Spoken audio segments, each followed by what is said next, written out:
Welcome to relax பக்கங்கள். Hi friends, இது மாலிகாவின் கேளுங்க கதை கேளுங்க. மானஸ் எழுதிய வானவில் நெஞ்சங்கள், அத்தியாயம் 39. வர்ஷினி, மீனா இருவரை பற்றிய யோசனைகளோடு மீனாவையே பார்த்து கொண்டு நின்றிருந்தான் நந்து. வேலையின் நடுவில் திரும்பிய மீனா அப்போதுதான் நந்து அங்கே வந்து நிற்பதை கவனித்தாள். மகிழ்ச்சியோடு அவனிடம் ஓடி வந்தாள். சார் என்றாள் சிரித்தபடி. அவனும் பதிலுக்கு புன்னகைத்தான். அண்ணன் ரூமில் இருக்கேன், வேலையை முடிச்சிட்டு வா. சரி சார். முரளியின் அறையில் அமர்ந்திருந்தான் நந்து. காஃபி டீ ஏதாச்சும் சாப்பிட்றியாடா?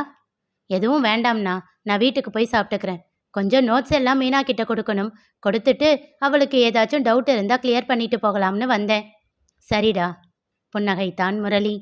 திடீரென்று நினைவு வந்தவன் போல் சிரித்தான் நந்து. என்னடா, என்ன ஆச்சு திடீர்னு சிரிக்கிற? நம்ம ஜெகநாதன் இருக்காருல்ல? ஆமாம், வேதவல்லி பஸ் ஓனர் தானே? ஆமாம் அண்ணா, அவரோட பேத்தி என்னோட ஸ்டூடெண்ட்டு தான். அப்படியா? ஆமாண்டா, கேள்விப்பட்டேன். அவர் பையன் இங்கேயே வந்துட்டாராமே. ஆமாம், அவர் பொண்ணு தான், சரியான வாளு என்றான் சிரித்து கொண்டே. இன்னைக்கு என்ன சொன்னா தெரியுமா என்று விட்டு அவள் கூறியதை முரளியிடம் சொன்னான். அவங்க தாத்தாவுக்கு தெரிஞ்சவருடைய தம்பி நான் தான்னு தெரியாமலேயே என்கிட்ட வந்து சொல்றா. அடக்க மாட்டாமல் சிரித்தான் நந்து. முரளியும் சிரித்து விட்டான். ஏன் அண்ணா, அவருக்கு தெரியாதா நான் இந்த காலேஜில் தான் வேலை பார்க்குறேன்னு? அதுதான் போல, என்கிட்ட அதை பற்றி எதுவும் கேட்கல. நீ ப்ரொஃபஸராக இருக்க அப்படின்றத மட்டும்தான் சொன்னேன். ஓ என்று சொல்லிவிட்டு மறுபடியும் சிரித்தான். என்னைக்காச்சும் ஜெகநாதன் அவளை கூட்டிக்கிட்டு உன்கிட்ட வந்து நிற்க போறாரு, அன்னைக்கே அந்த பொண்ணோட முகத்தை பார்க்கணுமே என்று சொல்லி சிரித்தான் முரளி. நந்துவும் உடன் சிரித்தான். அப்போது முரளியின் ஃபோனிற்கு அழைப்பு வந்தது. அழைப்பை ஏற்று, சொல்லு பிரியா என்றான். உடனே நந்துவின் முகம் மாறியது. பிரியாவின் நினைவுகளில் உழன்றான் நந்து. அன்று அவள் தந்த முத்தமும் அவனை காணாமல் ஏங்கி கிளம்பும் போது அவள் விட்ட கண்ணீரும் அவன் மனதை பாடாய் படுத்தி கொண்டே இருந்தது. ஒரு நொடி தைரியம் கொண்டு அவளை பற்றி அண்ணனிடம் சொல்லிவிடலாமா என்று எண்ணி யோசித்து கொண்டிருக்கையில் கதவை திறந்து கொண்டு உள்ளே நுழைந்தாள் மீனா. அமைதியாக தன் எண்ணத்தை உள்ளேயே பூட்டி வைத்துவிட்டு மீனாவிடம் கொண்டு வந்த நோட்ஸை தந்துவிட்டு அவளுடைய சந்தேகங்களை நிவர்த்தி செய்துவிட்டு அங்கிருந்து கிளம்பிவிட்டான். இன்னும் ஒரு வாரம்தான், பிரியா இங்கேயே வந்து விடுவாள். அதன் பிறகு என்ன செய்ய வேண்டும் என்று புரியாமல் மனதிற்குள்ளேயே தவித்து கொண்டிருந்தான் நந்து. அன்று கல்லூரியில் வர்ஷினியின் வகுப்பில் திருத்திய தேர்வு விடைத்தாள்களை எல்லோரிடமும் தந்து கொண்டிருந்தான் நந்து. மதிப்பெண் வாரியாக தாள்களை அடுக்கிதான் எப்பொழுதும் அவன் எடுத்து வருவான். முதல் பெயர் தீபா என்று இருக்க பெருமையோடு வந்து வாங்கி கொண்டாள் அவள். அனைவரும் அமைதியாக இருக்க யோசனையோடு அனைவரின் முகத்தையும் ஆராய்ந்தான் நந்து. முதல் மதிப்பெண் என்றால் எல்லோரும் தானாக கையை தட்டுவார்கள். இங்கே அனைவரும் அமைதியாக இருக்க அவனும் எதுவும் சொல்லவில்லை. விடைத்தாளை வாங்கி கொண்டு சென்ற தீபா வர்ஷினியை ஏளனமாக ஒரு பார்வை பார்த்து சிரித்துவிட்டு சென்று தன்னிடத்தில் அமர்ந்தாள். எல்லோருடைய விடைத்தாள்களையும் தந்து முடித்தான். அவரவர் செய்த தவறுகளை குறிப்பிட்டு அதை எப்படி திருத்திக் கொள்ள வேண்டும் என்பதையும் சொல்லிக் கொடுத்து அனுப்பினான். கடைசி வரை வர்ஷினியின் பேப்பர் வரவே இல்லை. எல்லாம் முடிந்த பின் மெதுவாக எழுந்தாள். சார். என்ன? என்னோட பேப்பர் வரல சார். உன் பேர் என்ன என்றவனை கெட்ட வார்த்தைகளால் உள்ளே அர்ச்சித்து கொண்டிருந்தாள் வர்ஷினி. வர்ஷினி சார். அப்படி எந்த பேப்பரும் இல்லையே. என்ன சார் சொல்கிறீங்க? நீ டெஸ்ட் எழுதுனியா? எழுதுனேன் சார். எழுதுனா பேப்பர் இங்கே தானே இருக்கும், எங்கே போச்சு? என்கிட்ட இல்லையே. என்ன சார் இப்படி சொல்கிறீங்க? நான் எழுதுனேன். அப்போது நான் போய் சொல்கிறேனா? அதற்கு என்ன பதில் சொல்வது என்று புரியாமல் திகைத்து அப்படியே நின்றிருந்தாள் வர்ஷினி. இங்கே இன்னொரு பேப்பர் இருக்கு, அதுவா பாரு என்று அழைத்தான். டேபிளில் சாய்ந்து நின்று ஒய்யாரமாக அந்த பேப்பரை எடுத்து அவளிடம் நீட்டினான். அவன் அருகில் வந்தவள் அதனை வாங்க முனைந்தாள். அவளிடம் தராமல் அப்படியே பேப்பரை பிரித்து காட்டினான். இது உன்னோடதா என்று கேட்டான். ஆமாம் சார். ஆனா பேர் வேதவர்ஷினின்னு போட்டிருக்கே என்றான். உச்சக்கட்ட எரிச்சல் அடைந்தாள் வர்ஷினி. சரியான தென்னை மரம், சிடுமுஞ்சி. என்கிட்ட வம்பு பண்ணுறதுக்குன்னே ரூம் போட்டு யோசிச்சு பிளான் பண்ணிக்கிட்டு வருவான் போல மனதிற்குள் திட்டிக் கொண்டே இருந்தாள். வெளியில் பவ்யமாக கையை கட்டி, சார் என் பேரு வேதவர்ஷினி தான் சார் என்றாள். அப்போ வெறும் வர்ஷினி மட்டும் சொன்னேன். தப்புதான் சார், இனி வேதவர்ஷினினே சொல்கிறேன். பேப்பரை கொடுங்க சார். இதுக்கு முன்னாடி எந்த ஊரில் இருந்தீங்க? சென்னையில் சார். அங்கே நடிப்பு ஸ்கூலில் ஏதாச்சும் ஆக்டிங் கற்றுக்கிட்டு வந்தியா என்ன என்றவனை முறைத்தாள் வர்ஷினி. ஒரு ப்ரொஃபஸரை முறைக்கிற நீ, உன்னை என்ன பண்ணுறேன் பாரு. எல்லா இன்டர்னல்லையும் முட்டை மார்க் போட்டு வைக்கிறேன். நீங்கள் அப்படியெல்லாம் பண்ண மாட்டீங்கன்னு தெரியும் சார். அடேங்கப்பா, அவ்வளோ நம்பிக்கையா? ஆனால் இன்னைக்கு டெஸ்ட்டில் முட்டை தான் போட்டிருக்கேன். நீங்க என்ன கோழியா? அவள் கேட்டதும் எல்லோரும் சிரித்துவிட அந்த பேப்பரை கொண்டே அவள் தலையில் 2-3 முறை செல்லமாக அடித்தான். வாய் வாய் வாய் கொழுப்பு உனக்கு அதிகம் என்று விட்டு பேப்பரை அவளிடம் தந்தான். அவள் வாங்க போக அவளிடம் ஒழுங்காக தராமல் போக்கு காட்டினான். சார் கொடுங்க சார் என்றாள் இழுத்து பிடித்த பொறுமையோடு. சிரித்து கொண்டே அவள் கையில் தந்தவன், நான் கூட உன்னோட வாயை பார்த்து மக்கு பொண்ணுன்னு நினைச்சேன்.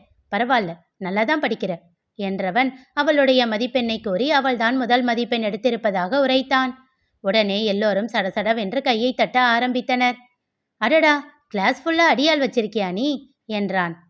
சார், எல்லாரும் ஃப்ரெண்ட்ஸ் சார், அடியாள் எல்லாம் கிடையாது கோபமாக சொல்லிவிட்டு வெடுக்கென்று அவன் கையில் இருந்த பேப்பரை பிடுங்கிக் கொண்டு சென்றாள்.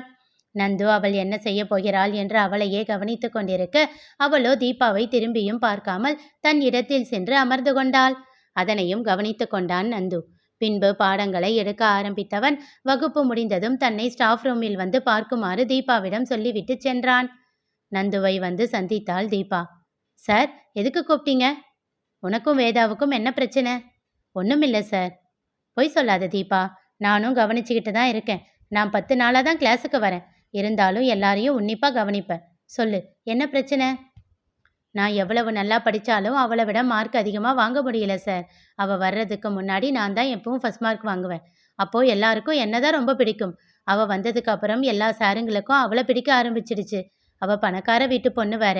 அவள் தாத்தாவை எல்லாருக்கும் தெரியும். அதனால் அவள் தான் ஃபஸ்ட் மார்க் வாங்குறா. உங்களுக்கு முதல்ல இருந்தே அவளை பிடிக்கல.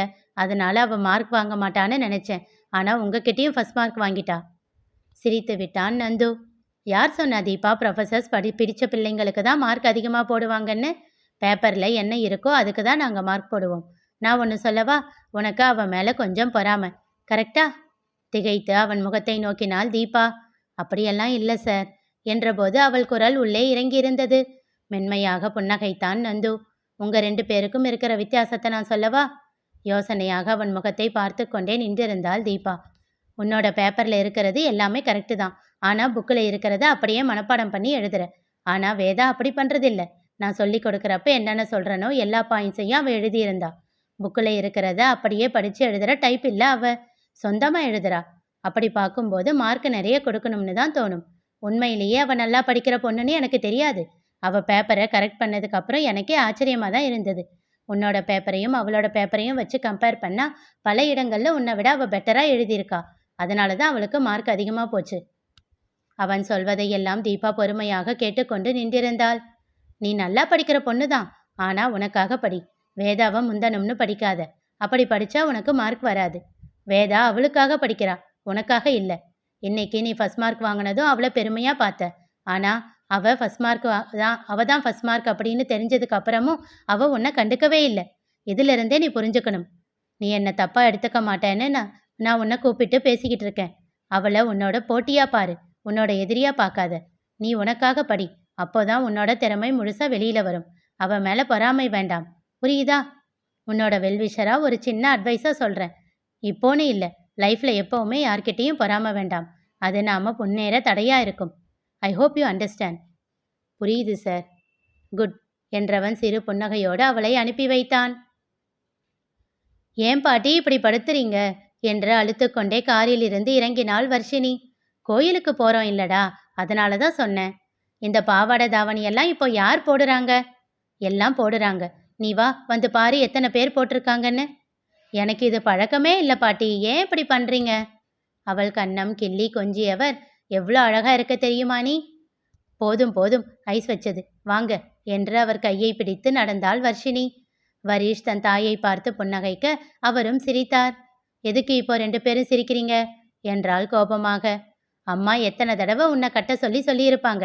இப்போ பாட்டி சொன்னதும் நீ கட்டுற இல்லை, அதுதான் என்றான் வரீஷ்.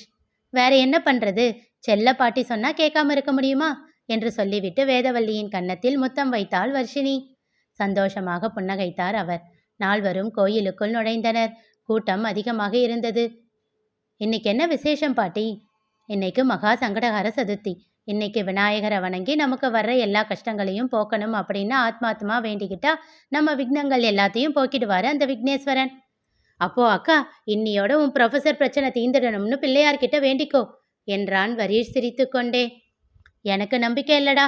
அது இன்னும் நான் ஃபைனல் இயர் முடிக்கிற வரைக்கும் விடாது கருப்பு மாதிரி என்னை விட்டு போகாத துன்பம் தான்னு நினைக்கிறேன் என்றாள் சோகமாக முகத்தை வைத்து. ஜெயந்தியும் வேதவல்லியும் கூட சிரித்து விட்டனர். விநாயகரை வழிபட்டு விட்டு பிரகாரத்தை சுற்றி வந்து அமர்ந்தனர். பிரசாதம் தரப்பட்டு கொண்டிருக்க, அம்மா வா போய் பிரசாதம் வாங்கிட்டு வரலாம் என்றான் வரீஷ். அங்கே கூட்டமாக இருக்கு, நீங்கள் 2 பேரும் போய் வாங்கிட்டு வாங்க, நாங்கள் கடைசியாக வாங்கிக்கிறோம் என்றார் வேதவல்லி. சரி என்று சொல்லிவிட்டு இருவரும் வேகமாக ஓடிச் சென்றனர். வர்ஷி பார்த்து போடி, தாவணி போட்டிருக்க. ஜெயந்தி கூறியதை காதில் வாங்கி கொண்டே தலையை ஆட்டி விட்டு ஓடினாள் வர்ஷினி.